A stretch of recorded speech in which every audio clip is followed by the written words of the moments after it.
Hoba, Mamma Mia, Lezatos. Ya, pasti udah tahu kan instrumen lagu dan tempat ini. Kota yang unik dengan beragam kebudayaan sudah menjadi ciri khas kota ini. Dari mulai masyarakatnya, adat istiadatnya, makanannya, gedung-gedungnya pun tidak biasa tentunya.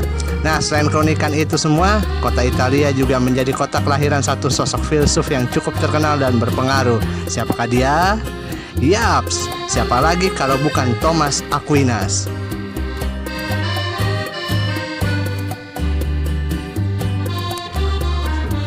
Berbicara tentang Thomas Aquinas lahir pada tahun 1225 di Aquino, Italia. Kadangkala juga disebut Thomas dari Aquino atau bahasa Italianya adalah Tommaso de Aquino. Dia juga adalah seorang filsuf dan ahli teologi ternama dari Italia.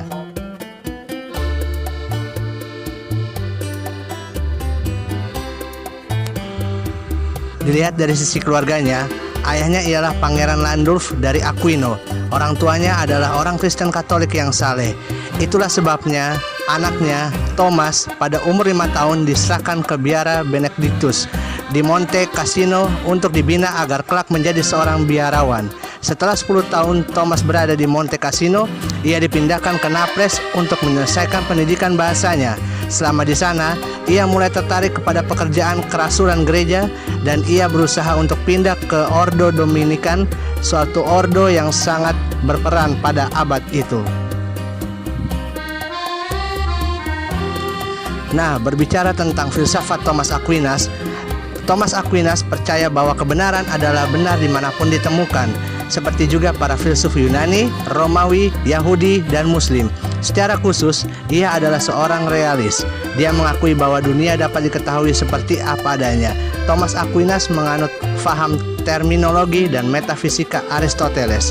Filsafat Thomismenya ini menekankan pada pengertian materi dan bentuk, potensi dan aktus, serta bakat dan perealisasinya. Filsafat ini mempunyai tujuan untuk menciptakan kedamaian Yunani dan Nasrani dalam hal filsafat sekuler. Lanjut kita ke dalam ajarannya. Ajaran Thomas Aquinas ada 7. Yang pertama, essentia dan exentia, yang berarti ajaran Thomas Aquinas yang dikenal dengan sebutan essentia dan exentia ini. Essentia mengajarkan hakikat Tuhan, sedangkan essentia mengajarkan keberadaan Tuhan. Menurut filsafat ini, Tuhan adalah sempurna keberadaannya dan tidak berkembang. Kedua, argumen kosmologi.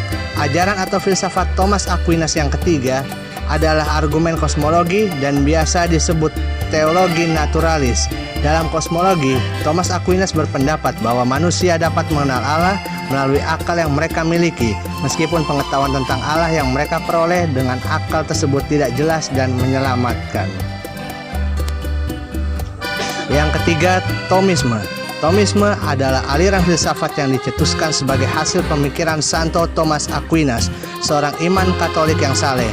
Kata Thomisme berasal dari Summa Theologica, salah satu dokumen paling berpengaruh dalam filsafat abad pertengahan dan terus dipelajari oleh generasi penerus bahkan generasi sekarang. Yang keempat, penciptaan. Pemikiran filsafat Thomas Aquinas yang tidak kalah penting dari yang lain adalah filsafat tentang teori penciptaan. Filsafat ini tidak lepas dari ajaran tentang partisipasi, dasar yang dia terima dari Agustinus Neoplatonisme. Yang kelima, makhluk murni. Dalam teori filsafat ini, para malaikat yang merupakan makhluk rohani yang murni juga tersusun dari essentia dan exentia. Malaikat-malaikat itu berwujud roh atau essentia atau hakikat dan bereksistensi. 6. Jiwa. Pada bahasan teori filsafat tentang makhluk murni menekankan pada hakikat dan eksistensi para malaikat, sementara pada filsafat jiwa, hal yang ditekankan adalah hakikat dan eksistensi manusia. Dan yang terakhir, tidak kalah penting, ajaran yang ketujuh, etika teologis. Tidak terlepas dari hubungan dan kehidupan manusia, filsafat etika teologis yang disampaikan oleh Santo Thomas Aquinas ini mengajarkan tentang moral.